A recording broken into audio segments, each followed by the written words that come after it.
রব্বুল আলামিনের যিনি আমাদেরকে আজকে দাঁড়িয়ে পড়লাম মাটার ডাকে, ফজলুর রহমান সাইদ ভাইয়ের ডাকে, বাংলাদেশ জামাত ইসলামী ডাকে যথাসময়ে নির্বাচনী বৈঠক শুরু করার তৌফিক দিল, সেই রবের শুকরিয়া। আলহামদুলিল্লাহ আলহামদুলিল্লাহ। লক্ষ করে দরুদ ও সালাম জনাবে রাসূলুল্লাহ সকলে বলি সাল্লাল্লাহু আলাইহি সাল্লাম।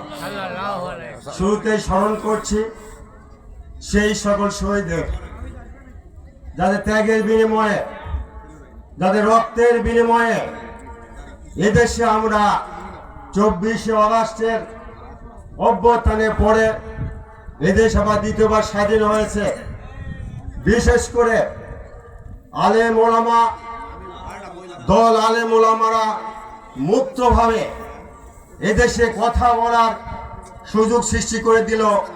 সেই শহীদদেরকে স্মরণে আল্লাহ পাক তাদের এই আত্মত্যাগকে, তাদের শহীদ হিসেবে কবুল করে নেয়।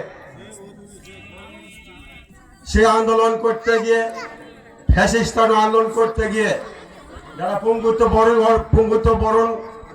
পঙ্গু হয়েছে, আল্লাহ পাকের কামনা করছি তারা খুব তাড়াতাড়ি আল্লাহ পাক তাদের সুস্থ দান করুক।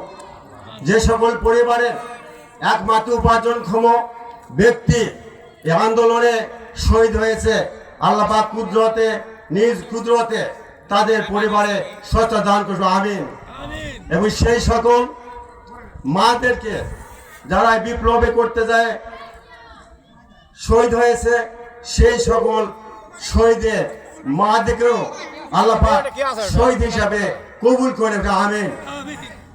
আপনাদের শুভেচ্ছা, মোবারকবাদ। মুসলিম ভাইদের জন্য সালাম, আসসালামু আলাইকুম রহমতুল্লাহ।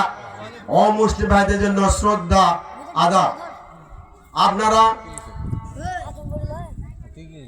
আমন্ত্রিত মেহমানদের কাছে বিস্তারিত বক্তব্য শুনবেন, শেষ পর্যন্ত ধৈর্য সহ শুনবেন, অনুরাগে বক্তব্য রাখবেন, এগুলোকে মাঠে ঘাটে মূল্যায়ন করবেন এবং আগামী 12ই ফেব্রুয়ারিতে এদেশে যাবতীয় জুলুম, অত্যাচার, নির্যাতন অবসান ঘটানোর লক্ষ্যে এদেশের চাঁদাবাজি, টেন্ডারবাজি, এদেশ থেকে সম্পদ পাচার, মা বোনের ধর্ষিতা, এগুলা কবর রচনা করার জন্য যে 12ই ফেব্রুয়ারি নির্বাচন আসছে, সেই নির্বাচনে পবিত্র ভোট দিয়ে দাঁড়িপাল্লা মার্কাকে জয়ী করে এদেশের সংসদে কোরআনকে পাঠিয়ে এদেশের আল্লাহর আইন চালু করার মাধ্যমে এদেশে যাবতীয়